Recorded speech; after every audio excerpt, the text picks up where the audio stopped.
इस कार्यक्रम के पुण्यार्चक हैं स्वर्गीय श्री सौभाग्यमल जैन पाटनी की स्मृति में भाई एवं भ्रातृवधु टीकम चंद सुशीला, बाबूलाल, शकुंतला, अरविंद, रेणु, पुत्र एवं पुत्रवधु सुनील, संगीता, पौत्र एवं पौत्रवधु साहिल, प्रज्ञा, उत्सव, स्वर्णिमा, प्रपौत्र रूहान, पुत्री एवं दामाद सुनीता, करमचंद जैन, अनुपमा, राजकुमार पहाड़िया, अर्चना, पंकज जैन, निवासी Kolkata, firm Saubhagyamal Tikam Chand, Boro Jalinga tea company, Burnie Braes tea company, Tarkeshwar cold storage, Nalikul cold storage.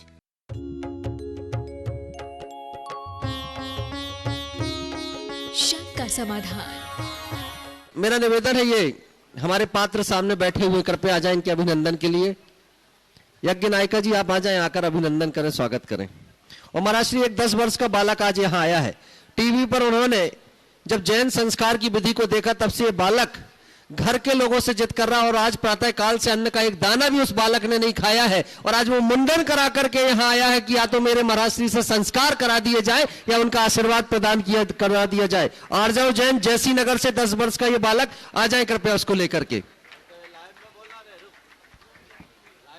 हाँ, अभी उसको रोक के रखें।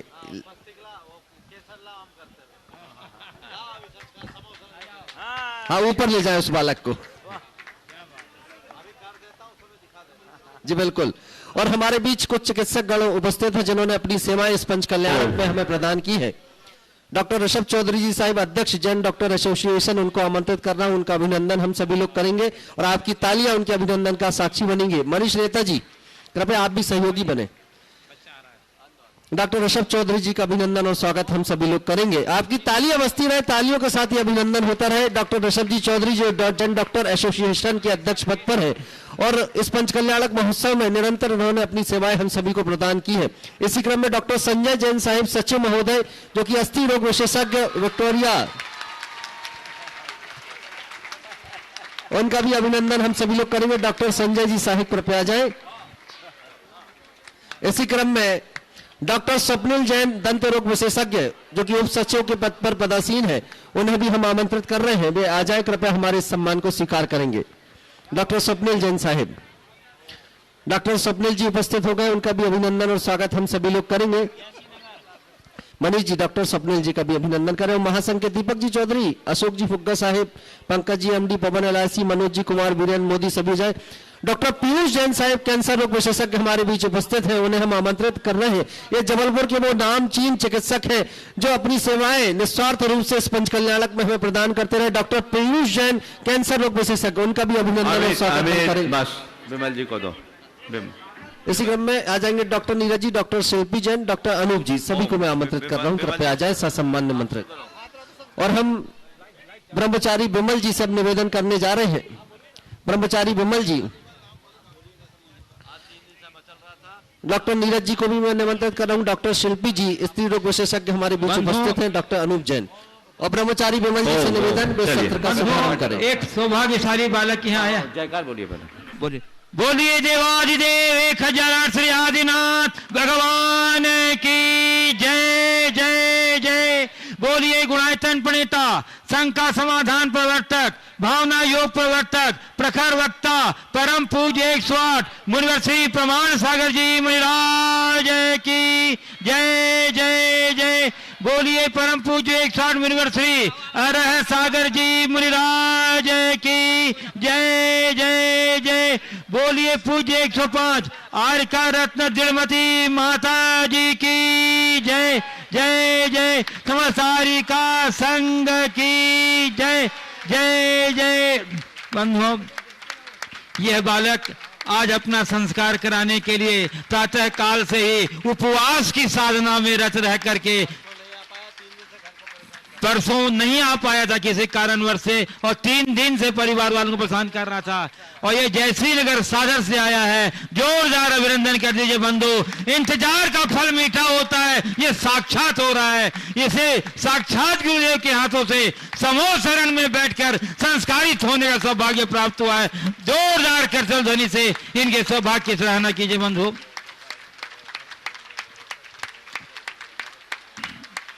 बंधुओं, मैं आपको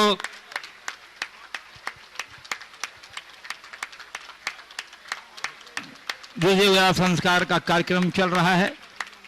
और देखिए इसकी भाव भंगिमा, इसके चेहरे की भाव भंगिमा देखिए, कितना प्रमुदित है, कितना तेज है इसके चेहरे पर। यह उसके उज्जवल भविष्य का प्रतीक है। बंधु जोरदार कल से अभिनंदन कर दीजिए, प्रेरणा है।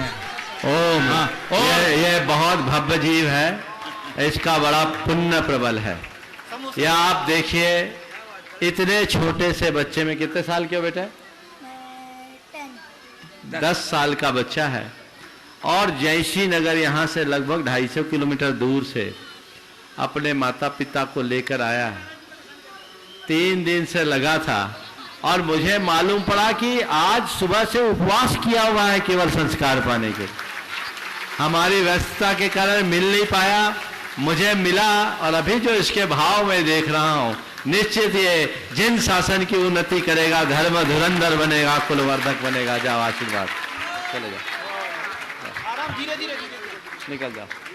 चलिए संघ का समाधान से जुड़े देश एवं विदेश के सभी श्रद्धालुओं का तथा यहाँ पिसनहारी असे क्षेत्र मड़िया के विशाल प्रांगण के नवनिर्मित पंच कल्याण प्रतिष्ठा महामहोत्सव के नैनाभिराम पंडाल में उपस्थित सभी श्रद्धालुओं का, श्रावकों का मैं पिसनहारी क्षेत्र अतिशय क्षेत्र मड़िया जी पंच कल्याणक महोत्सव समिति जबलपुर की समस्त जैन समाज की ओर से हार्दिक अभिनंदन करता हूं।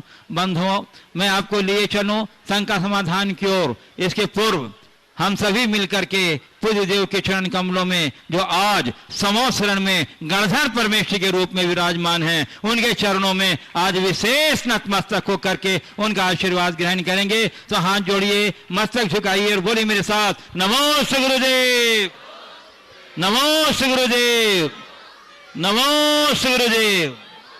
हाँ? और अब मैं अमित पड़वे जी से कहता हूं कि आगे का कार्यक्रम आगे दें।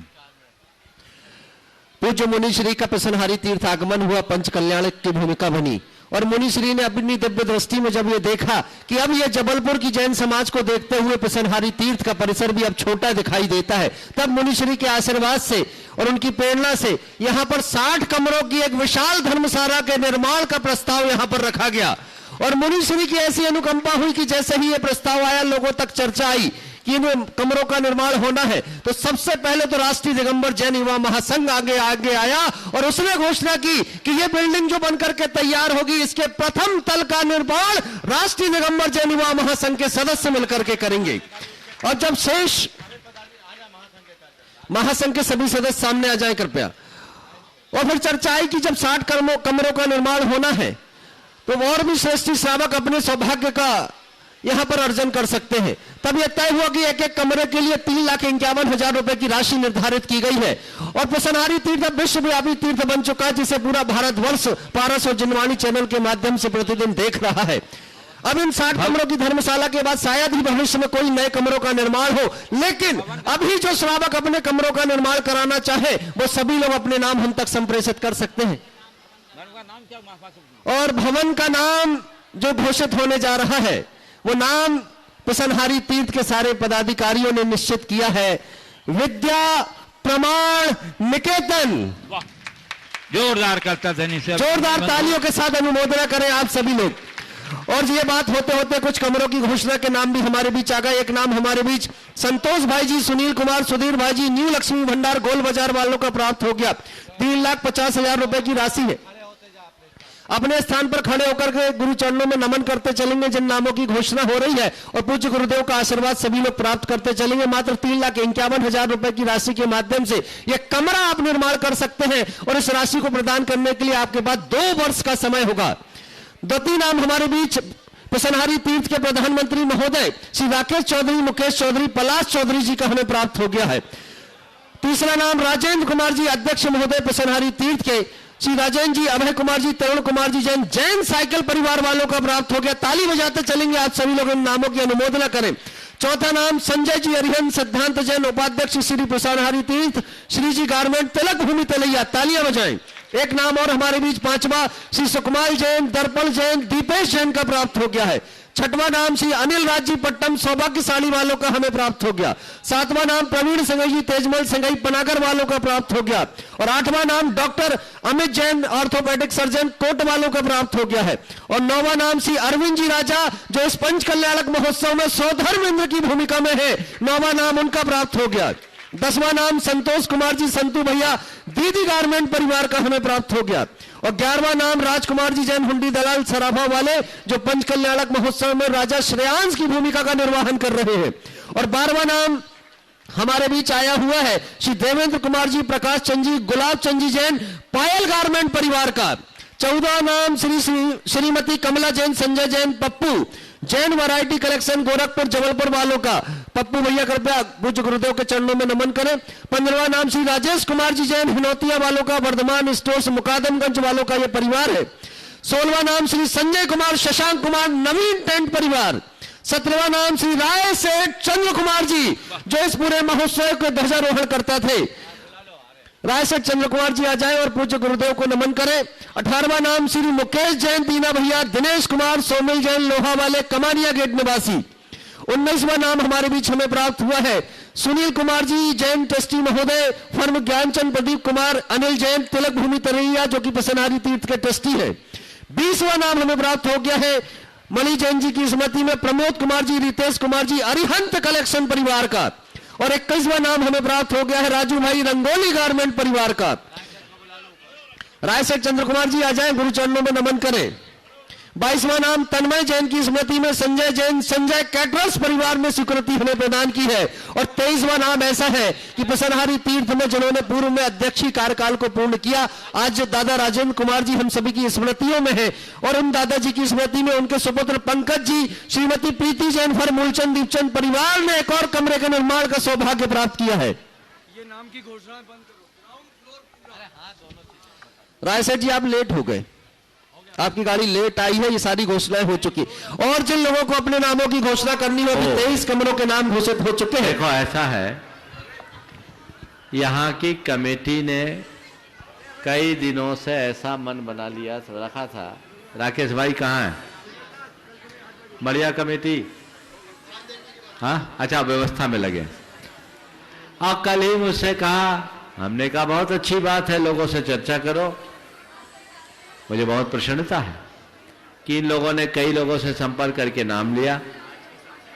और नाम लेने के बाद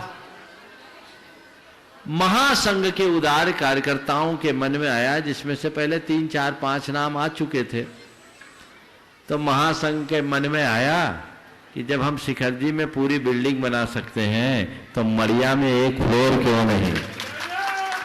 बहुत अच्छा प्रयास राष्ट्रीय दिगंबर जैन युवा महासंघ ने किया है।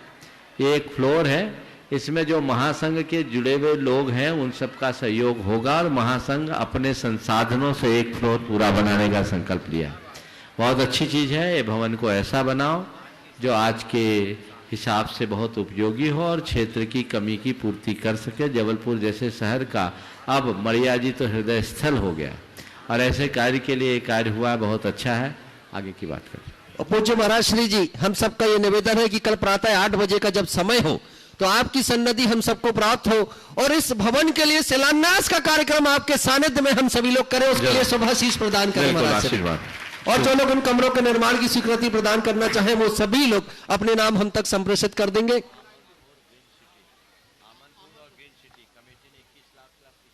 और आज एक और महत्वपूर्ण घोषणा हुई। प्रातःकाल मुनिश्री के प्रवचन के उपरांत मुनिश्री की प्रेरणा को पाकर के जहां पूरा का पूरा शहर और इस कार्यक्रम को देखने वाले देश विदेश के लोग ग्रीन सिटी और आमनपुर के जनालय से जुड़े और सभी ने अपनी दान राशियों की घोषणा की।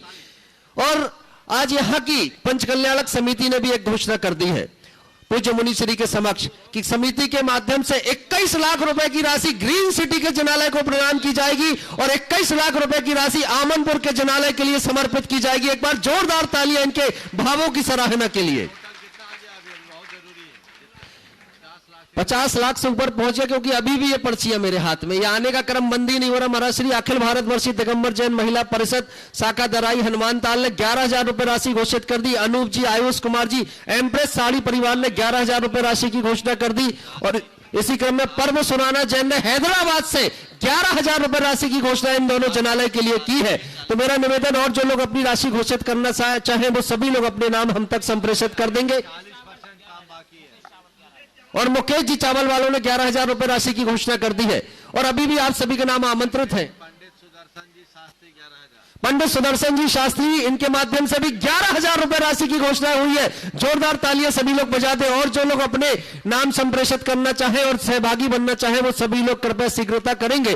दोनों जिनालय के निर्माण की चर्चा हम सभी के बीच में है, और आपकी राशि का सदुपयोग इस जिनालय के निर्माण में हो सकता है। आपके द्वारा दी गई राशि हमें स्वीकार है। मेरा निवेदन, अपने अपने नाम हम तक भेजते चलेंगे, और इन दोनों जिनालय के निर्माण में आप सभी लोग सहयोगी बनते चलेंगे।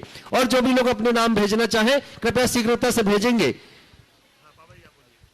बंधुओं, ये बालक हमारे बीच आया हुआ है, आचार्य भगवंत का ये चित्र अपने हाथ से इसने अंकित किया हुआ है। मनन जैन कृपया आ जाएं, पूज्य गुरुदेव को नमन करते हुए चित्र सभी को अवलोकन कराएं। बंधुओं, पंचकल्याणक प्रतिष्ठा महोत्सव अपने ऐतिहासिक उपलब्धियों के साथ सफलता की ओर अग्रसर है, और आज पंचम दिवस है बंधुओं। और आज ज्ञान कल्याण के पावन प्रसंग में प्रातः काल भगवान के आहार का जो दृश्य दिखाया है, प्रस्तुत हुआ था, उसके देख के लोग बहुत भाव विभोर हो गए थे। और इस अवसर पर जब दान तीर्थ की परंपरा भगवान आदिनाथ के आहार से प्रारंभ हुई थी, तो पूज्य गुरुदेव ने विश्व जनमत को आज इस अवसर पर दान देने की प्रेरणा दी थी। गुरुदेव के कहने की जरूरत थी कि स्वीकृतियों की बौछार लग गई, लोग लिख नहीं पाए, इस रफ्तार से भी हमारे पास स्वीकृतियां आने लग गई बंधुओं। और मैं बताता हूं, वो जो रुपया आया है उसका जो जितने भी राशि आई हैं वो अभी पर्याप्त नहीं है। वो दोनों जिनालय, जो ग्रीन सिटी जिनालय जबलपुर और अमनपुर जिनालय जबलपुर, उसके उद्धार के लिए जो राशि भी आई है वे पर्याप्त नहीं है। लेकिन अभी 21 से 21 लाख रुपए की राशि ये पंचकल्याणक प्रतिष्ठा महोत्सव समिति की ओर से स्वीकृत की गई है। हम उनके उदारता का सम्मान करते हैं बंधुओं। और जो भी लोग देना चाहते हैं वो सादर आमंत्रित हैं, क्योंकि अभी उनकी जो रिक्वायर्ड राशि है उसमें 60% की पूर्ति हुई है। अभी 40% और भी चाहिए उनके समग्र विकास के लिए। तो पूरी जनता से मेरा अनुरोध है कि आप उदारता पूर्वक इस मद में अपनी स्वीकृतियां भेजें, ताकि इन दोनों जिनालयों का समग्र विकास हो सके। एक कमरे के निर्माण के लिए हमारे बीच और नाम आया हुआ है। रूपचंद जी जैन महाराजा वालों की स्मृति में सील रानी जैन जबलपुर एक्सप्रेस परिवार ने 3,51,000 रुपए राशि की घोषणा की है। और जिनालय के राशि समर्पित करने वालों में डॉक्टर आशा जैन हमारे बीच जो ट्रस्टी महोदया शिरोमणि संरक्षक है गुणायतन की, उन्होंने 11,000 रुपए राशि की घोषणा की है। 11,000 रुपए राशि सुमति जैन हुक्मी चंद पांडिचेरी वालों ने घोषित की है, और 10,000 रुपए गुरुकुल के लिए है। ये 10,000 भी वहां पहुंचाया, भी ज्यादा जरूरत वहां। 11,000 रुपए राशि की घोषणा राजकुमार जी पाटनी कलकत्ता वालों ने घोषित की। एक बार जोरदार तालियां उनके सम्मान में। और एक और नाम हमारे बीच आया हुआ है, वो नाम कृपया पहुंचा देंगे। 31,000 रुपए राशि की घोषणा चौधरी संतोष कुमार जी साहेब ने की है, बंधुओं। बंडा वालों ने। बरनी दिगंबर जैन गुरुकुल परिवार ने भी अपने सौजन्य से 31,000 रुपए की राशि की घोषणा की है। जोरदार अभिनंदन बंधु। तो एक संस्थान ने जिनालय के लिए अपनी दी है, एक बड़ी अच्छी परंपरा शुरुआत की है बंधुओं। और बंधुओं, आज ज्ञान कल्याण के पावन अवसर पर बंधुओं, गुरुदेव के प्रवचन तो हमारे मानव मन को और चेतना को परिष्कृत करने वाले तो होते ही हैं, परंतु गुरुदेव के प्रवचनों का जो संग्रह साहित्य है वो भी कम उपयोगी नहीं होता है। ऐसी विशेषता होती है गुरुदेव के प्रवचन के संग्रह साहित्य की कि उसके अंदर जो एक बार प्रवेश करता है उस ग्रंथ को, उस साहित्य को पूरा पढ़ने का लोभ का संवरण नहीं कर पाता। इसी क्रम में पूज्य गुरुदेव ने एक नई प्रवचन श्रृंखला प्रारंभ की जो आज तक कभी नहीं हुआ है। हिंदी वर्णमाला के स्वर से लेके व्यंजन तक के अ से लेकर ह तक प्रत्येक अक्षर पर एक प्रवचन श्रृंखला प्रारंभ की थी, जिस पर आधारित क से लेके ह तक के अक्षर पर कहरा जीवन का प्रवचन संग्रह प्रकाशित हुआ, जिसका बहुत ही स्वागत हुआ पूरे जनमत में। और इतना रिक्वायरमेंट है कि बार बार के संस्करण के बाद भी संस्करण पर संस्करण उसके चल रहे हैं। और इसी क्रम में पूज्य गुरुदेव ने स्वरमाला पर भी अ से लेके अह तक की जो स्वरमाला है उसके भी प्रत्येक अक्षर पर अपना प्रवचन किया। वह प्रवचन संग्रह भी स्वराक्षर के रूप में प्रकाशित हो चुका है। और आज ज्ञान कल्याण के पावन वेला में यहां से उस ग्रंथ का विमोचन हुआ। यहाँ हमारे सांसद श्री राकेश सिंह जो क्षेत्रीय सांसद थे उनके सानिध्य में, और अरविंद राजा गुणायतन ट्रस्टी, श्री गुणायतन ट्रस्टी मंत्री श्री राजश्री चंद कुमार जी, और गुणायतन ट्रस्टी श्री राजेश जी पुणे, और श्री राकेश जी चौधरी पिसनहारी मढ़िया, इन सबके सौजन्य से हुआ। मेरा आपका इस मंच से कहना है कि आज कल्याण के अवसर पर जो ये विमोचन हुआ है, यह ग्रंथ, यह साहित्य हमारे जीवन के लिए बहुत उपयोगी है। आपसे अनुरोध है कि आप सभी इसको लें, और जो ऑनलाइन जो सुन रहे हैं टीवी पर, वो भी ऑनलाइन उस पुस्तक को ग्रंथ फाउंडेशन विकास गोधा से संपर्क करके आप प्राप्त कर सकते हैं। 94-250 और 05624। वैसे पहले नंबर मैंने आपको पहले भी दिया है, 94-250 05624, 94-250 05624। यह विकास गोधा निग्रंथ फाउंडेशन भोपाल है, जहां से पूज्यदेव के सारे साहित्य प्रकाशित होते हैं। आप भी अपनी प्रतियां अभी से बुकिंग करा दीजिए, प्रत्येक घर में आना चाहिए। और बंधुओं, पूज्य आचार्य विद्यासागर जी महाराज ने जो जैन दर्शन का, अध्यात्म का एक प्रतिनिधि ग्रंथ है इष्टोपदेश, उस पर भी गुरुदेव के बड़े मार्मिक प्रवचन हुए हैं। गुरुदेव की वाणी की विशेषता है कि वो पूरे ग्रंथ का हार्द इतने सरल रूप में प्रस्तुत कर देते हैं कि लोगों के लिए सहज अवतरित हो जाता है। मैं चाहता हूं कि यह ग्रंथ भी सभी जगह, सभी घरों में अवश्य जाए, और यह ग्रंथ उपलब्ध है। और यह वर्णी दिगंबर जैन गुरुकुल के साहित्य भंडार में यहाँ उपलब्ध है, मात्र 100 रुपए की निछावर राशि पर, और बाहर स्टॉल पर भी उपलब्ध है, और स्वराक्षर भी बाहर स्टॉल पर उपलब्ध है। यहाँ जो हैं वो तो लेके जाएंगे ही, और जो टीवी पर सुन रहे हैं वो भी अपना ऑनलाइन बुकिंग करा के निग्रंथ फाउंडेशन के माध्यम से ले सकते हैं। बंधुओं, अब चलिए मैं आपको लिए चलता हूँ। कुछ बोलना क्या? हाँ, राजकुमार जी चंद्रकांता पाटनी कलकत्ता वालों ने 11,000 की घोषणा की है। श्रीमती संध्या जैन, कमल जैन, दिलसाद गार्डन दिल्ली वालों ने 11,000 रुपए राशि की घोषणा की है। दिनेश जैन, रवि मेडिकोज 11,000 राशि की घोषणा। श्रीमती सुषमा जैन, श्रीमान राजन कुमार जैन, तिलक भूमि तलैया 11,000 रुपए राशि की घोषणा। रवि मणि जैन 11,000 इनके द्रव्य दान की। नेमी चंद जी जैन, हुकुम चंद जी, संजय जी सिमरिया वालों ने 11,000 की घोषणा की है। सुधा चंदू चौधरी नागपुर 11,000 रुपए राशि की घोषणा। देवेंद्र कुमार जैन, सुमन जैन ग्वालियर 11,000 रुपए राशि की घोषणा। पारस राखी जैन मुंबई 11,000 रुपए राशि की घोषणा। ज्ञानचंद संदीप जैन 21,000 रुपए राशि की घोषणा। श्रीमती पुष्पा जैन, कामनी जैन केवलियारवी वालों ने 11,000 रुपए राशि की घोषणा। अनिल कुमार संगीत जैन 11,000 रुपए राशि की घोषणा। शुभम पांडे के जन्मदिन के अवसर पर 11,000 रुपए राशि की घोषणा। संदीप श्वेता जैन साकार नगर दिल्ली, इनकी भी घोषणा। शीला जैन प्रताप नगर आगरा 11,000 रुपए राशि की घोषणा। लक्ष्मी देवी जैन, पंकज जैन फिरोजाबाद 11,000 रुपए राशि की घोषणा। मंगेश जैन, मुन्नी जैन विशाल, काव्य विवेक स्वाति बेंगलोर 11,000 रुपए राशि की घोषणा। कांत कुमार जैन आसाम वालों ने 11,000 रुपए राशि की घोषणा। सुनील कुमार जैन, प्रभा जैन देवरी सागर 11,000 की घोषणा। सीमा जैन कृष्णा नगर दिल्ली 11,000 की घोषणा। प्रभाष चंद जैन आलोक भिंड वाले दिल्ली वालों ने 11,000 की घोषणा की। निर्मल पाटनी धर्मपत्नी, शांति देवी पाटनी इम्फाल वालों ने 11,000 की घोषणा की। महावीर प्रसाद राजमती कासलीवाल, धनवीर जी डोली जैन इम्फाल मणिपुर वालों ने 11,000 रुपए राशि की घोषणा की है। सभी के सम्मान में एक बार तालियां बजाते हैं। बस चलो, चलिए अब मैं आपको लिए चलता हूं संघ का समाधान की ओर। और संघ का समाधान के आज इस जो समोसरण से मैं प्रारंभ कर रहा हूं, गुरु चरणों के सेवा में अहरनिश रत बाल ब्रह्मचारी भैया रूपेश जी, जो गुरु चरणों में तरत रहते हैं और साधना भी बहुत अच्छी कर रहे हैं। आज मैं उन्हें आमंत्रित करूंगा कि वो अपना प्रश्न प्रस्तुत करें, और उसके बाद मैं आमंत्रित करूंगा गुरु सेवा में रत बाल ब्रह्मचारी सारांश जी, जो भी गुरु की साक्षी में रह करके साधना भी कर रहे हैं, ज्ञानार्जन भी कर रहे हैं। बाल ब्रह्मचारी रूपेश जी।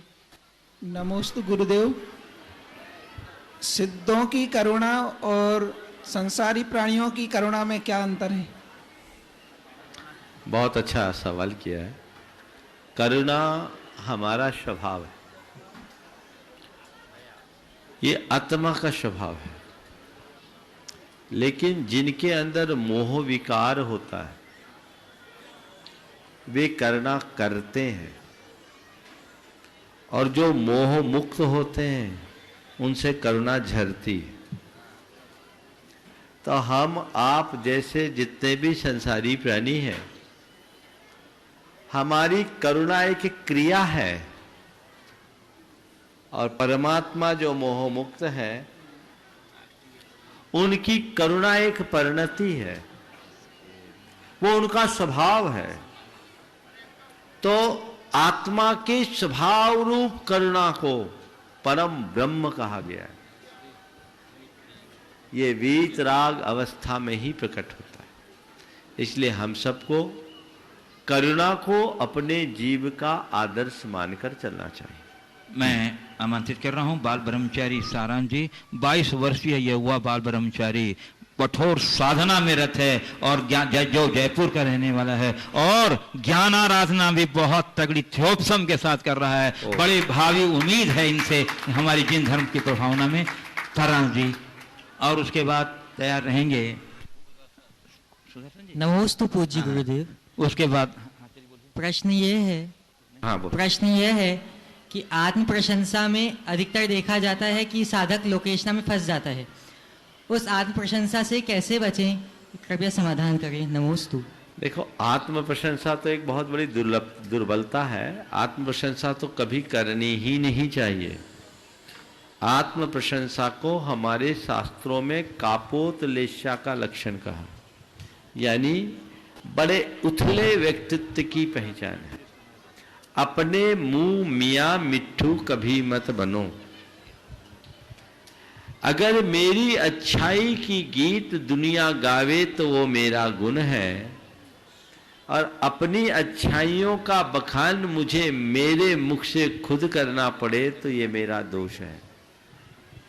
इसलिए आत्म प्रशंसा से तो सदैव बचना ही चाहिए, लेकिन साधकों को पर के द्वारा की जाने वाली प्रशंसा के बहाव में भी बहने से बचना चाहिए। प्रशंसा की लहर में जो बह जाता है वो अपूर्ण अवस्था में ही अपने आप को पूर्ण मानने का भ्रम पाल लेता है। उसकी सारी प्रगति अवरुद्ध हो जाती है। इसलिए लोग हमारी कितनी भी प्रशंसा करें, इसे हमें उनकी भक्ति, उनका अनुराग मानकर विनम्रतापूर्वक स्वीकार तो लेना चाहिए, लेकिन उसे अपने भीतर प्रवेश नहीं देना चाहिए। ये मान करके चलो ये इनकी अनुरक्ति है, इनकी भक्ति, इसलिए ऐसा ये बोल रहे हैं, पर मैं अभी इस लायक नहीं हूं। मेरे अंदर जब तक दोष है, दुर्बलताएं हैं, दुर्गुण है, तब तक मेरी वास्तविक प्रगति नहीं।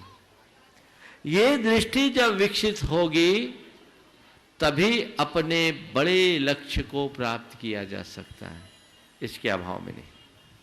बंधु, आज हमारे बीच विशिष्ट अतिथि के रूप में यहाँ उपस्थित हैं श्री एस.के. मुद्दीन साहब, जो राष्ट्रीय मुस्लिम एकता मंच के अध्यक्ष हैं, सादर आमंत्रित हैं। और इसके बाद तैयार रहेंगे हमारे श्री सवाई सिंघई सुधीर जी कटनी सपरिवार, जो भूतपूर्व अध्यक्ष हैं भारत स्थिति मंच 30 मुनिश्री को मैं सादर नमन करता हूं।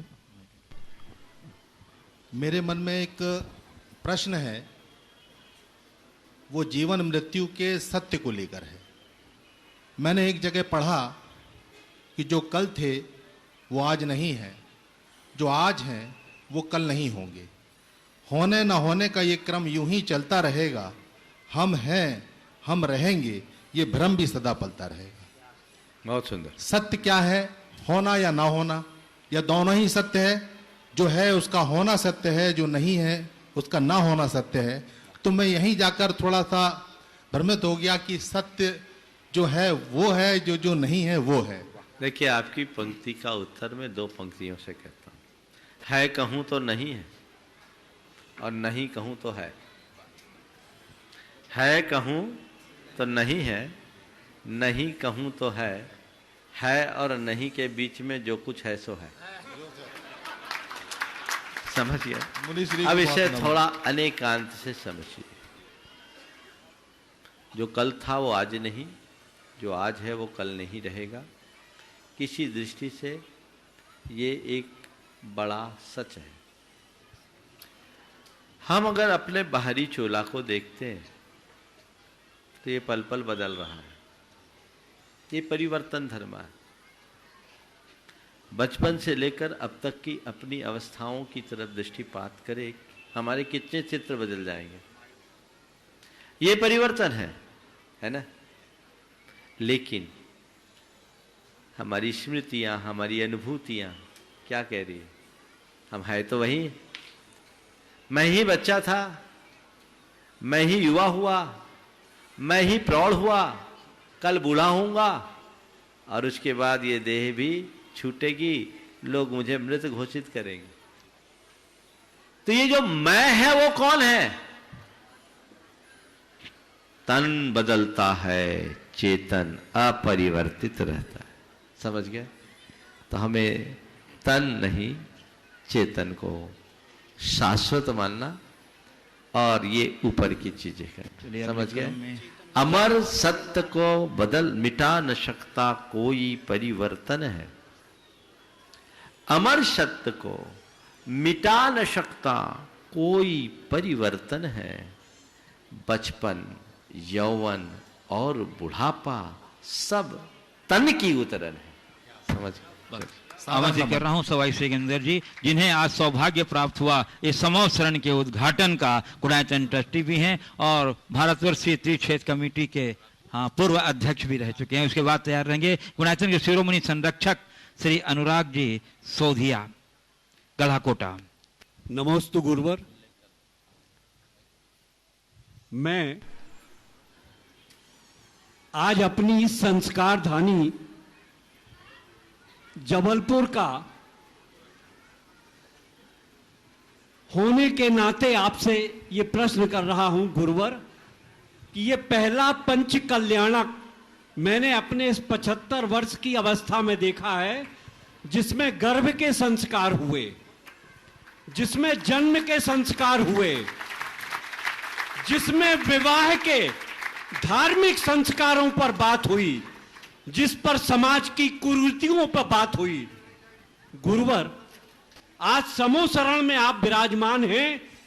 इस पंचम काल में हमें यह तो बताइए कि हम आंशिक भव्य हैं, अर्ध भव्य हैं या अभव्य हैं? आंशिक भव्य है, अर्ध भव्य है, अभव्य है। देखो, मुझे तो एक ही बात समझ में आती है कि जिसके ऊपर इतने महागुरु का आशीर्वाद प्राप्त है वो सब भव्य है। यद्यपि भव्य और अभव्य पने को केवल दिव्य ज्ञानी ही जानते हैं, लेकिन हम उसका एक स्थूल आकलन कर सकते हैं। एक बात कही गई है, तत्प्रति प्रीति चित्तेन येन वार्तापि ही श्रुता निश्चितम स भवेद भव्य भावी निर्वाण भागिना। जो व्यक्ति अपने आत्मा के हित की बात को प्रीति पूर्वक सुनने के लिए लालायित रहता है, भावी निर्वाण का भागी उसे भव्य समझना चाहिए। समझ गए? तो आप लोगों का अनुराग ये दर्शा रहा है कि भीतर कोई भव्यता तो है। चलिए, मैं आमंत्रित कर रहा हूं गुणायतन के शिरोमणि संरक्षक श्री अनुरोध सोधिया जी, गढ़ाकोटा। बंधु, मैं अनुराग सोधिया बताना चाहता हूं कि गुणायतन में जो गुरुदेव की भावना है, 14 गुण स्थानों की जो प्रस्तुति है, जो आधुनिक तकनीक के द्वारा प्रस्तुत किया जाए, एक चुनौतीपूर्ण कार्य है और विश्व का एक महत्वपूर्ण कार्य होगा, शोधपूर्ण, जो विश्व के मरंग मंच पर एक अपना अद्भुत स्थान रखेगा। वह बहुत चुनौतीपूर्ण कार्य है, जो सारे कार्यक्रम विदेशों में संपन्न हो रहे हैं और जिसको संपन्न करने में इन्होंने अपने पूरा जीवन अर्पित कर दिया है। बंधु, ऐसे गुरु चरणों के भक्त और गुरु चरणों में समर्पित अनुराग जी सोधिया, शिल्पी जी सोधिया का जोरदार अभिनंदन तालियों द्वारा कर दीजिए बंधु। और इनका सम्मान करेगी यहाँ की कमेटी। गुरुदेव की भावना जो है वह अद्भुत है। वो विश्व, जो जिस दिन ये गुणायतन साकार हो जाएगा उस दिन सारा विश्व कहेगा वाह क्या गुणायतन है। महाराज श्री के चरणों में नमोस्तु नमोस्तु नमोस्तु। महाराज श्री, मेरी एक शंका है कि आदमी में 100 अच्छाइयाँ होती है और एक बुराई होती है। ऑब्वियसली किसी न किसी आदमी में कोई ना कोई बुराई तो जरूर होती है, मुझ में भी है, सब में होगी। तो लेकिन एक बात बिल्कुल समझ में नहीं आई कि उन 100 अच्छाइयों पे एक बुराई क्यों हावी हो जाती है, वो उससे वो 100 अच्छाइयाँ क्यों छुप जाती है? अपनी माँ को कभी चावल बीनते देखा? बोलो। हाँ, देखा है महाराज। देखा है ना जी। तो माँ जब चावल बीनती है तो उसको चावल दिखते कि कंकर? कंकड़। समझ गए ना? 1000 दाने चावल के, कंकर एक दिखता है, नजर किस पे जाती है? यह स्वाभाविक प्रवृत्ति है। इसलिए हमें चाहिए कि एक भी दाना कंकर का ना हो, एक भी कण कंकर का ना हो, चावल कंकर मुक्त रहे। क्योंकि अगर चावल में एक भी कंकर हो जाए ना तो मजा किरकिरा होता है। शुद्ध चावल हो। हर मनुष्य को अपनी कमियों को अपने लिए एक चुनौती मानना चाहिए। अपने जीवन में कोई ना कोई कमी तो रहेगी, ये सोच करके अपनी कमियों को नजरअंदाज कभी नहीं करना। एक भी कमी है तो उसे खत्म करके दम मुझे लेना, ये मेरी दुर्बलता है, मुझे इसे मिटाना, ये सोच अपने अंदर होनी चाहिए।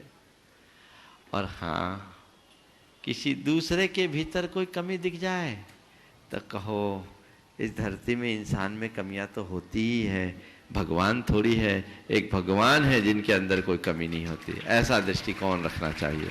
ठीक है ना? श्रीमती रत्ना जैन जबलपुर आईना सम्मान कर रही है यहाँ के हमारे दिगंबर जैन युवा संघ के सभी प्रतिनिधि, और कोई महिलाएं आ जाएं इनके सम्मान के लिए यहाँ के। जरूर जरूर जरूर। देखो एक बात बताऊं, पिछले 3 वर्षों से अनुराग जो काम कर रहा है उस पूरे कार्य में सबसे ज्यादा इस शिल्पी का सहयोग है।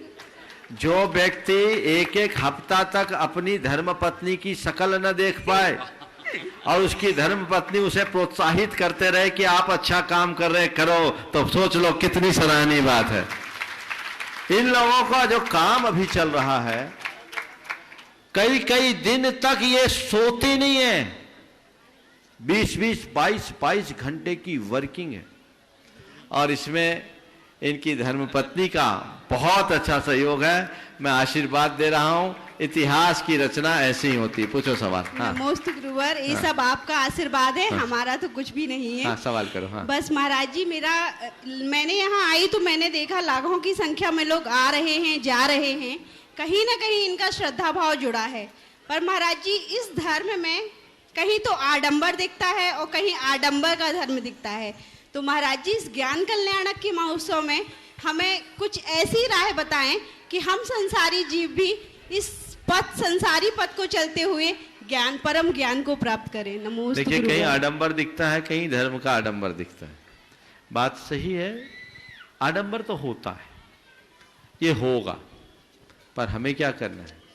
दूसरों के आडंबर को देखकर उसका अनुकरण नहीं करना है। केवल इतना तय करना है कि मैं धर्म करूंगा, आडंबर नहीं। कुछ चीजें ऐसी हैं जिसे प्रकट करना भी बहुत जरूरी होता है।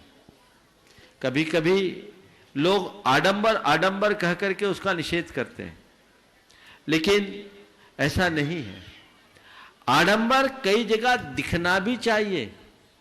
अगर स्थूल रूप से देखो तो मैं यहां बैठा हूं, ये भी आडंबर ही तो है। बोलो, कोई कहेगा क्या जरूरत है ऐसे समोसरण में बैठने की? समोसरण तो आत्मा के भीतर है। पर मैं आपसे पूछता हूं, इस आसन पर बैठने के बाद आप जो प्रेरणा पा रहे हैं, क्या सामान्य अवस्था में हो पाएंगे? अंदर में आध्यात्मिक दृष्टि हो तो कोई भी क्रिया आडंबर युक्त नहीं होती। श्रीमती रत्ना जैन जबलपुर को तैयार रहेंगे, उसको तैयार रहेंगे राजेंद्र भाई जी बंडा। पहले महाराज, चलिए पहले महाराज। हाँ, पहले महाराज जी। आज समोसरण है। हाँ, चलो एक प्रश्न। श्रीमती रत्ना जैन बंडा जैन जबलपुर, उसके बाद पूज्य मुनिवर श्री अरह सागर जी महाराज चरण कमलों में आज प्रार्थना विधित है कि इस समोसरण से अपने। नमोस्तु महाराज जी, नमोस्तु महाराज जी। मुनि निंदा क्यों, ये मेरा प्रश्न है क्योंकि जब महाराज जी हमारे यहाँ से निकलते थे तो एक महिला कहती थी तुम्हारे महाराज जी यहाँ से क्यों निकलते हैं, हमें अच्छा नहीं लगता, हम तो आंखें बंद कर लेते हैं और उस तरह मुंह फेर लेते हैं, तो उसकी क्या दुर्गति होगी। अब देखो उनका अज्ञान है। ऐसे लोगों से हमें चिढ़ने की जगह ऐसे लोगों के प्रति करुणा का भाव रखना चाहिए। जिस दिन उन्हें मुनि के स्वरूप का बोध हो जाएगा उस दिन वे मुंह फेरने की जगह नतमस्तक हो जाएंगे। भावना परम पूज्य 108 महाराज श्री समय को देखते हुए बाबा जी से कहती तुम ब्राह्मण लो, हम बोलते हैं। हाँ बोलो बोलो। हाँ नमोस्तु भगवन धीर वीर गंभीर शंका भी सूझबूझ की खान। सुन रहे बाबा जी?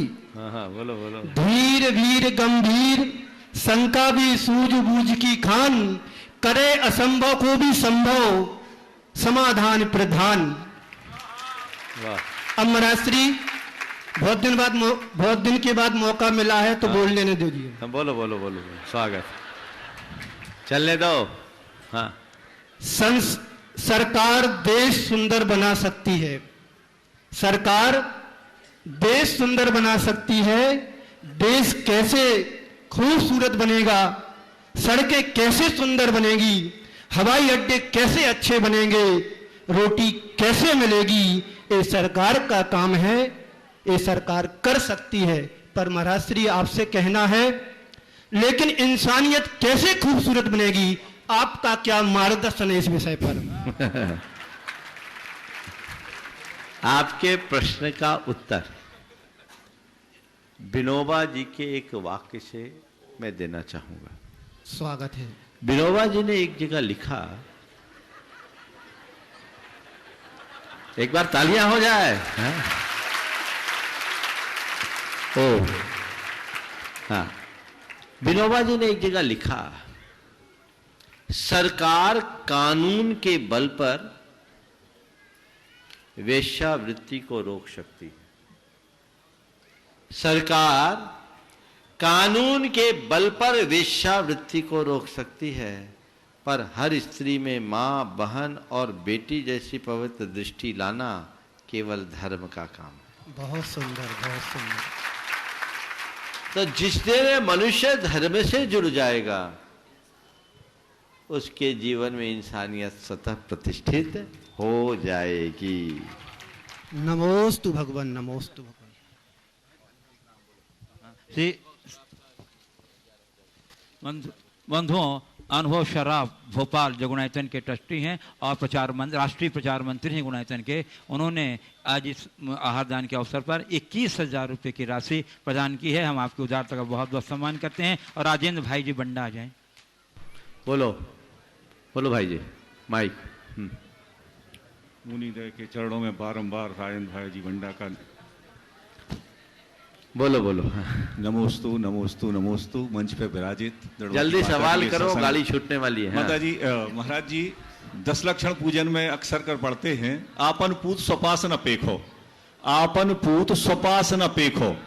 इससे क्या तात्पर्य लेना चाहिए? आपन पूत स्वपास न फेंको यानी गांठ में बच्चा है, गांव में ढिंडोरा पीट रहे।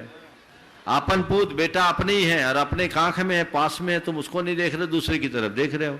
ये एक्चुअल में गोद में बच्चा, गांव में ढिंडोरा कहावत का ही एक बदला हुआ रूप है। ओम शांति। नमस्ते। और 3 मिनट। चलिए, सुनील चौधरी उपाध्यक्ष दिगंबर जैन पंचायत सभा, और उसके बाद तैयार रहेंगी प्रभा जी। नमोस्तु महाराज जी। कुमारी कृति जैन अरविंद। हमारा प्रश्न ये है कि वर्तमान में हम जो निर्माण कार्य मंदिरों का हो रहा है, जिनालयों का, बड़े बड़े मंदिर और बहुत बड़ी बड़ी प्रतिमाएं बन रही हैं, बड़े बड़े दरवाजे बन रहे हैं, और पूर्व में जो हमारे जिनालय थे, छोटे गर्भगृह, छोटी प्रतिमाएं और छोटे जिनालय थे, तो वर्तमान और पूर्व में क्या कौन सा उचित है? मतलब देखिए, जो चीजें मंदिर के आज वर्तमान में बन रहे हैं, वास्तुशास्त्र में सब चीजों का विधान है। वास्तुशास्त्र को आप पढ़ेंगे तो मंदिर के निर्माण में सबसे पहले प्रतिमा का निर्धारण होता है, और कितनी बड़ी प्रतिमा रखेंगे उसके हिसाब से मंदिर के एक एक चीज का मान तय होता है। इसलिए यदि ये लोग विचार पूर्वक कर रहे हैं तो ठीक है। कुमारी कृति अरविंद राजा उपस्थित हैं? हाँ, दो उधर दो जल्दी।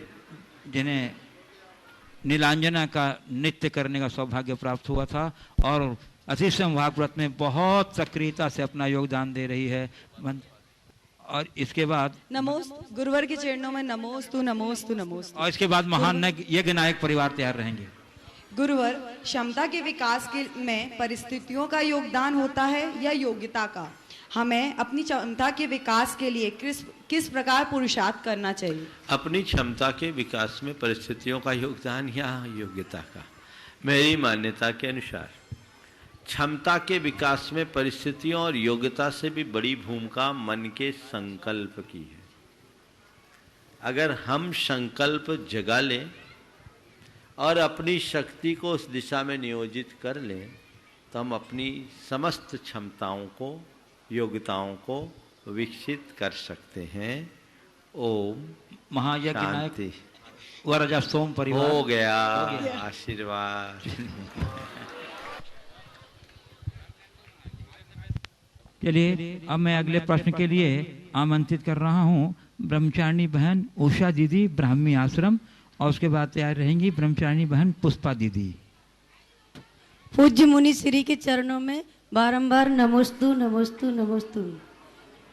महाराज श्री जी, मेरा प्रश्न नहीं है, आपने बच्चों के जो संस्कार किए हैं, जो बच्चे आपके पास में लेके आई थी, 5.5 साल का था, शुभ आपने मना कर दिया। उसके बड़े भाई के संस्कार को देख करके वो बच्चा दिन भर घर में जाके अपने माता पिता को परेशान किया और अति रोया है।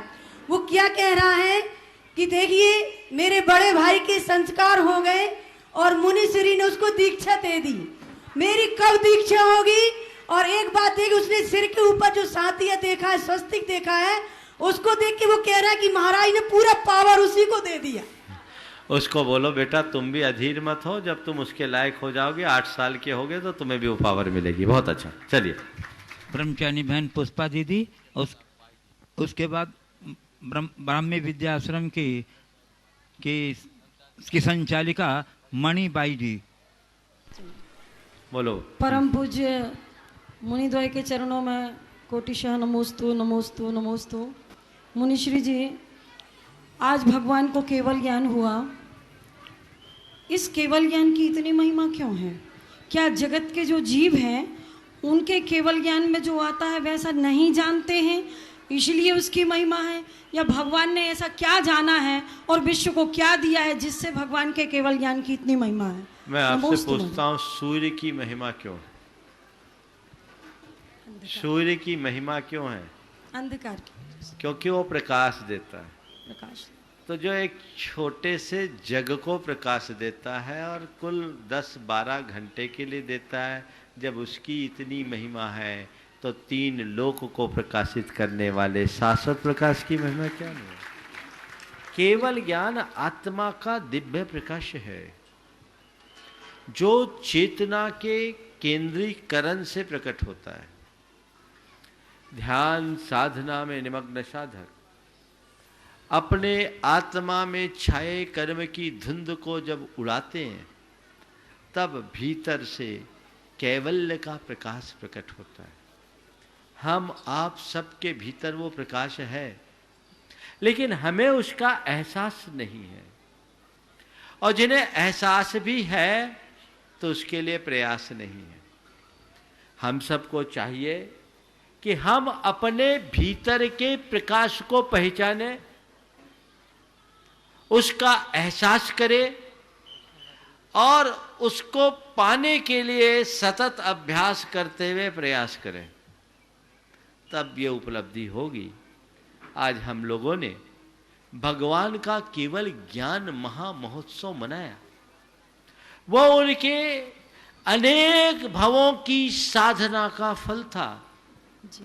इस मुकाम पर पहुंचने के लिए लगातार 10 भवों तक उन्होंने साधना की, और वर्तमान भव में वे साधना के चरम अवस्था को पहुंच गए।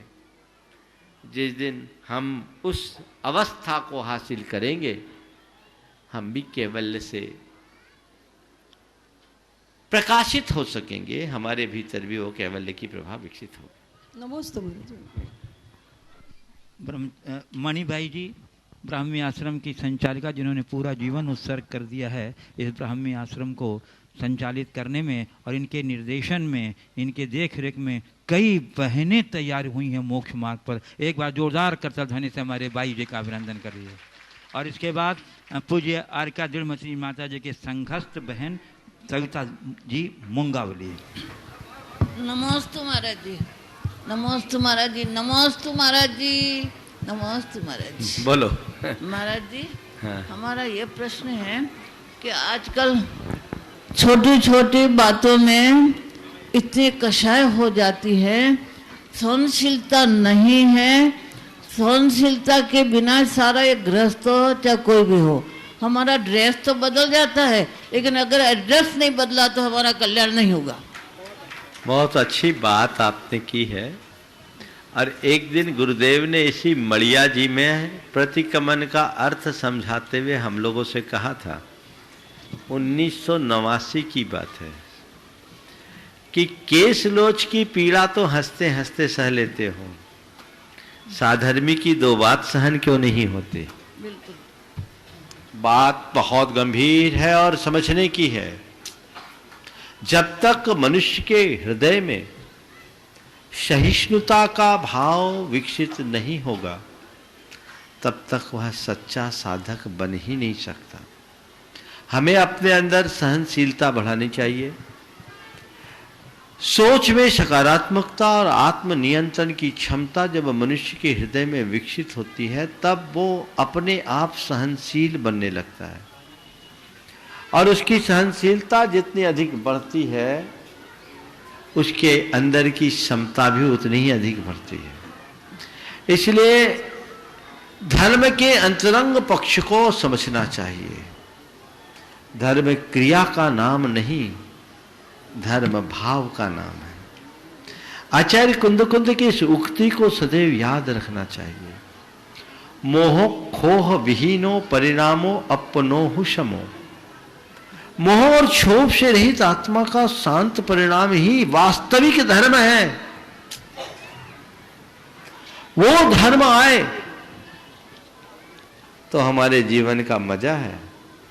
खूब भाव भक्ति समर्पण करके हुए पूजन आराधन कर रहे हैं, पर जीते जागते भगवान की अगर उपेक्षा कर रहे हैं तो निश्चित मंदिर में विराजमान भगवान हमारी आराधना पर हंसेंगे कि तू जड़ को तो पूज रहा है, चेतन को क्यों भूल रहा है। एक अर्थ तो ये है। दूसरी बात, अगर हम इसे गहन आध्यात्मिकता की ओर ले जाएं तो मेरे पूजन आराधन को, मेरे सेवा समर्पण को मेरी कमजोरी कहकर जब मुझ पर पाषाण हंसा तो मैं न रोक न पाई मैं आंसू। इसका अर्थ ये भी हो सकता है कि ये हमें एक आध्यात्मिक प्रेरणा दे रही है कि तुम बाह्य आलंबन में जितना समर्पित हो,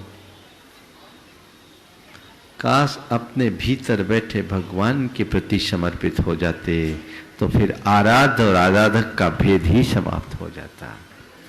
जब तक द्वैत है तो कमजोरी है, अद्वैत ही वास्तविक साधना है। ये भी इसका भाव प्रकट हो सकता है।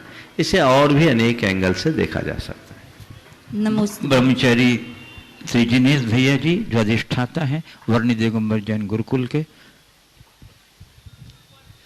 नमोस्तु महाराज श्री। महाराज श्री, प्रश्न सार्वभौमिक है। सार्वभौमिक है जो संसार में चित्र विचित्र जो दिख रहा है, कोई छोटा कोई बड़ा, कोई धनी कोई गरीब, कोई रूप कोई कुरूप, और ये सब के पीछे का रहस्य क्या है महाराज श्री? ये थोड़ा सा सामान्य जन के हिसाब से। देखिए, बहुत अच्छा सवाल आपने किया है। ये हमारे कर्म सिद्धांत को रेखांकित करने वाला सवाल है। जगत की विचित्रता का मूल कर्म है। संसार में हर प्राणी में शक्ति तो समान है, लेकिन शक्ति की समानता होने के बाद भी सबकी परिणति अलग अलग है, क्योंकि हर प्राणी के भीतर कर्म का प्रभाव जमा हुआ है। जिसके कर्म आवरण जितने सघन होते हैं उसका जीवन उससे उतना अधिक प्रभावित होता है। जितना मंद होता है उसका जीवन उतना मंद प्रभावित होता है। तो हम इस कर्म के वैचित्र को समझे और जीवन में आगत विसंगतियों को कर्मोदय मानकर सहज भाव से स्वीकार कर। और मैं आमंत्रित कर रहा हूँ संघस्थ बाल ब्रह्मचारी बहन सविता दीदी हो गया जो पिंडरई की हैं, ब्राह्मणी आश्रम से साधनारत हैं। हाँ। ब्रह्मचारी बहन सविता दीदी पिंडरई। नमस्ते महाराज जी। महाराज जी, पंपलेट में यहाँ पर एक कोटेशन लिखा है, कर्म को भोगना नहीं काटना है। तो महाराज जी, कर्म को काटने के लिए क्या क्या करना चाहिए? एक्चुअली में कोटेशन अधूरा लिखा है। हम जब से यही पढ़ रहा, हमको ये प्रश्न बिल्कुल उठा है। कर्म के उदय में आकुल व्याकुल होकर आंसू बहाना कर्म को भोगना है, और कर्मोदय में क्षमता रखना, उसे सहज रूप से स्वीकार करना, कर्म को काटना है। इसलिए मैं कहता हूं कर्म को भोगो नहीं, काटो। कर्म को काटो। भोगना ऐसे देखा जाए तो दोनों में है। तुम सहज रूप से स्वीकार करोगे तो भोगना है, और तुम उसे स्वीकार नहीं करोगे तो भोगना है। भोगना तो दोनों स्थिति में है, लेकिन हम अगर क्षमता रखते हैं तो हमारी उस परिणति से कर्म की जड़ कट सकती है। इसलिए हमें कर्म को काटने के लिए तत्पर रहना चाहिए। इस प्रकार आज के इस सत्र को परम पूज्य गुरुदेव के चरणों में नमन अर्पित करते हुए मैं विराम ले रहा हूं। बोलिए परम पूज्य आचार्य गुरुवर श्री विद्यासागर जी महाराज। बोलिए परम पूज्य श्री प्रमाण सागर।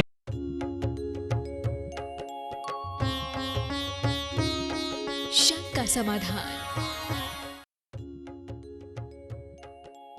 इस कार्यक्रम के पुण्यार्जक थे स्वर्गीय श्री सौभाग्यमल जैन पाटनी की स्मृति में भाई एवं भ्रातृवधू टीकमचंद सुशीला, बाबूलाल शकुंतला, अरविंद, रेणु, पुत्र एवं पुत्रवधू सुनील, संगीता, पौत्र एवं पौत्रवधू साहिल, प्रज्ञा, उत्सव, स्वर्णिमा, प्रपौत्र रूहान, पुत्री एवं दामाद सुनीता, करमचंद जैन, अनुपमा, राजकुमार पहाड़िया, अर्चना, पंकज जैन, निवासी Kolkata, firm Saubhagyamal Tikamchand, Boro Jalinga tea company, Burnie Braes tea company, Tarkeshwar cold storage, Nalikul cold storage.